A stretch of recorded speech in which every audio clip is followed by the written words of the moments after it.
Nous avons ensuite deux questions orales, une par le groupe Rassemblement national, donc sur la question des chantiers navals de Saint-Nazaire. Qui présente dans votre groupe? Oui, Monsieur Gauchmann. Oui, merci Madame la Présidente. Oui, c'est, comment dirais-je, il y a quelques semaines, nous avons appris que la société italienne Fincantieri venait de conclure un accord de coopération quasi universel avec la compagnie chinoise China State Shipbuilding, d'après la revue Mer et Marine, et qui cite les dires de la société Fincantieri.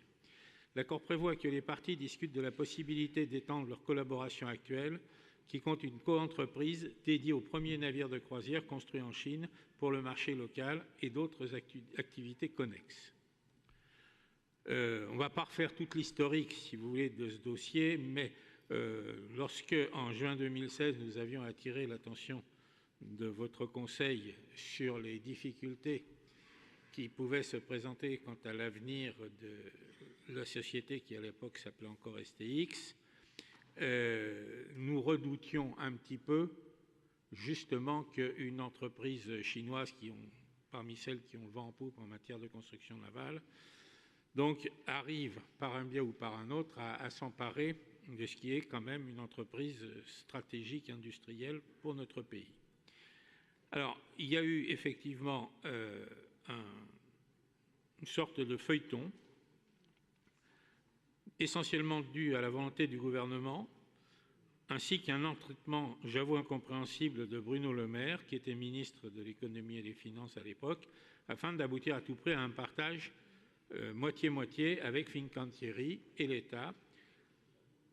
Fincantieri prenait également le contrôle de STX grâce aux 1% que l'État lui louait.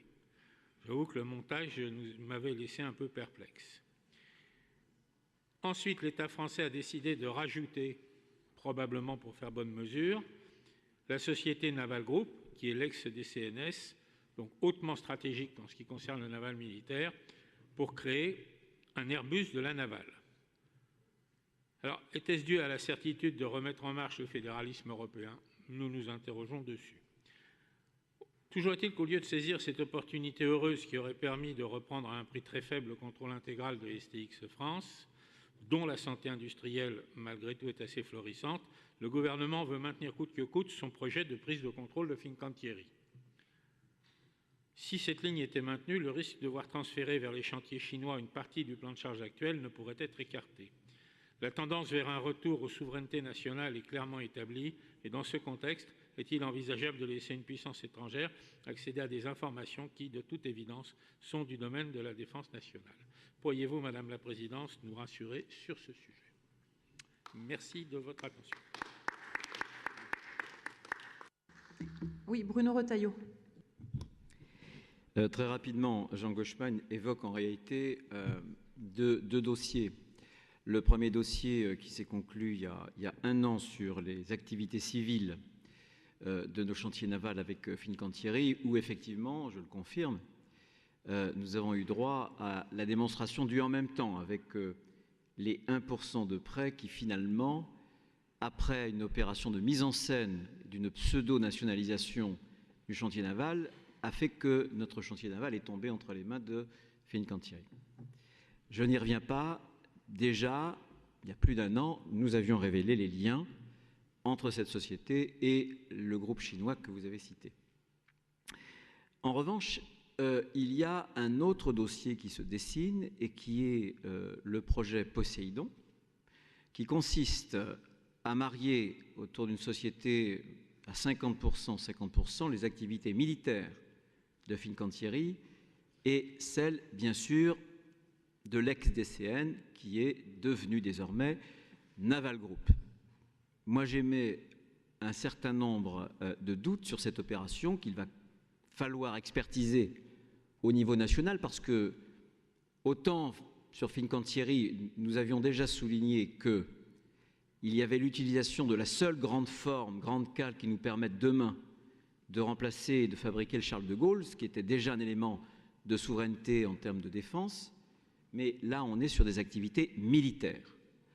Or, plusieurs questions se posent. La première, c'est que nous ne voyons pas ce qu'apporte réellement cette opération, dans la mesure où opération de rapprochement horizontal, alors qu'une opération de rapprochement vertical s'était déroulée en 2007 autour de Thalès, que Thalès, puisqu'un bateau, ce n'est pas seulement un navire de surface, c'est surtout des systèmes, et c'est ce qui compte d'ailleurs, de communication, d'armement, de commandement. Et l'opération de rapprochement horizontal me paraît, moi, contradictoire avec la structure verticale donnée par l'introduction Thales, donc qui est une société privée, mais française. Le deuxième doute, c'est que les Italiens sont assez largement pénétrés de technologies américaines.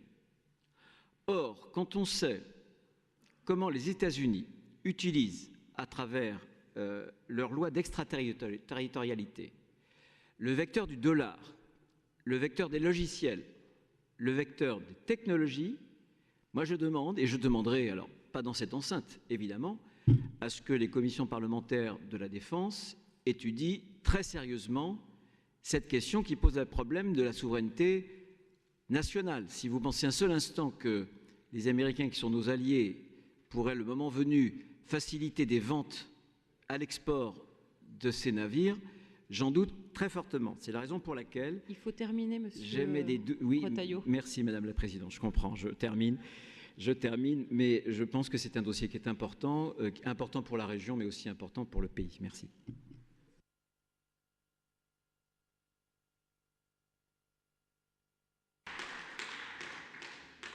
Je laisse la parole à Paul Gentot pour répondre. Non, mais je vais dire que pratiquement tout a été dit. Hein. Simplement, je ne vais pas refaire l'historique, effectivement, parce qu'il a été retracé rapidement. Bruno Retailleau vient de répondre sur un certain nombre de points. Effectivement, les problèmes de sécurité, je vais dire de sécurité nationale. Donc, dans ce contexte, la région a fixé une ligne rouge. Vous savez bien, Monsieur Gauchmann, c'est d'abord sécuriser l'emploi et le savoir-faire des chantiers navals de Saint-Nazaire, comme ceux des sous-traitants, parce que derrière, c'est énormément de sous-traitants de rang 1, de rang 2, de rang 3, de préserver justement cette autonomie des chantiers navals en termes de recherche et de développement. Donc, je vous rappelle aussi que dans le cadre de notre plan Ambition maritime adopté en juin dernier, il avait été demandé à l'État de mettre, je cite, mettre en place, sous la présence de son représentant en région, un comité réunissant tous les partenaires régionaux pour assurer le suivi des engagements de Fincantieri. Donc évidemment, ça reste tout à fait d'actualité. La présidente l'a dit, elle rencontre demain le Premier ministre. J'imagine que l'ordre du jour, notamment autour du contrat de l'avenir, est déjà assez chargé, mais je ne doute pas que ce sujet pourra faire aussi l'objet de conversations entre notre présidente et le Premier ministre.